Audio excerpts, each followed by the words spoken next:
ഈ അഡ്വർടൈസ്മെന്റ്സിൻ്റെ ഉള്ളിൽ QR code എത്രത്തോളം നല്ല രീതിയിൽ യൂസ് ചെയ്യാൻ പറ്റും എന്നുള്ളതിനൊരു ഉദാഹരണമുണ്ട്. ഹിന്ദു പത്രത്തിൽ 2 ദിവസം മുമ്പ് വന്ന ഈ ഒരു പെർട്ടിക്കുലർ പരസ്യത്തിൻ്റെ. സോ ആ ക്യൂആർ കോഡിൽ ഞാൻ എൻ്റെ മൊബൈൽ ഉപയോഗിച്ച് ജസ്റ്റ് എൻ്റർ ചെയ്തപ്പോൾ ഒരു വെബ്സൈറ്റിലേക്കാണ് ആദ്യം പോയത്. ബ്രിട്ടാനിയയുടെ പ്യൂർ മാജിക് എന്ന് പറഞ്ഞ പ്രൊഡക്റ്റാണ്. ബേസിക്കലി ബിസ്ക്കറ്റ്സ് ആണ്. അത് ചോക്ലേറ്റ് ഇൻഫ്യൂസ് ചെയ്തിട്ടുള്ള ബിസ്ക്കറ്റ്സ് ആണ്.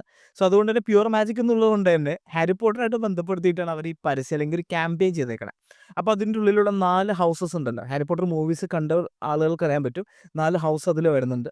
അതിൽ പിന്നെ എനിക്കിഷ്ടമുള്ള ഒരു ഗ്രിഫിൻഡോർ എന്ന് പറഞ്ഞ ഹൗസിനെ സെലക്ട് ചെയ്ത സമയത്ത് നമുക്ക് എന്ത് ചെയ്യാൻ പറ്റും, അത് നമുക്ക് കസ്റ്റമൈസ് ചെയ്യാൻ പറ്റും. ബേസിക്കലി എന്താ ചെയ്യണമെന്ന് വെച്ച് കഴിഞ്ഞാൽ വെറും ഒരു പേപ്പർ ആഡ് കൊടുത്ത് ആളുകളെ ബ്രാൻഡുമായിട്ട് കൂടുതൽ ഇൻട്രാക്ഷൻ ചെയ്യിപ്പിക്കുന്ന രീതിയാണ് ഇതിലൂടെ കാണുന്നത്.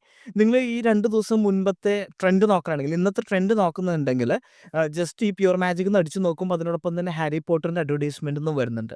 ആ ഒരു ട്രെൻഡായിട്ട് ഈവൻ ഗൂഗിളിൽ പോലും ഈ ഒരു പെർട്ടിക്കുലർ അഡ്വർടൈസ്മെൻറ്റിലൂടെ അവർക്ക് കൊണ്ടുവരാൻ സാധിച്ചിട്ടുണ്ടെന്നുള്ളതാണ് അല്ലേ. സോ അഡ്വർടൈസ്മെന്റ് അടുത്ത പ്രാവശ്യം കൊടുക്കുന്ന സമയത്ത് ഈവൻ നോട്ടീസ് ആണെങ്കിൽ പോലും അതിൽ ക്യു ആർ കോഡ് കൊണ്ടുവരാൻ നോക്കുക.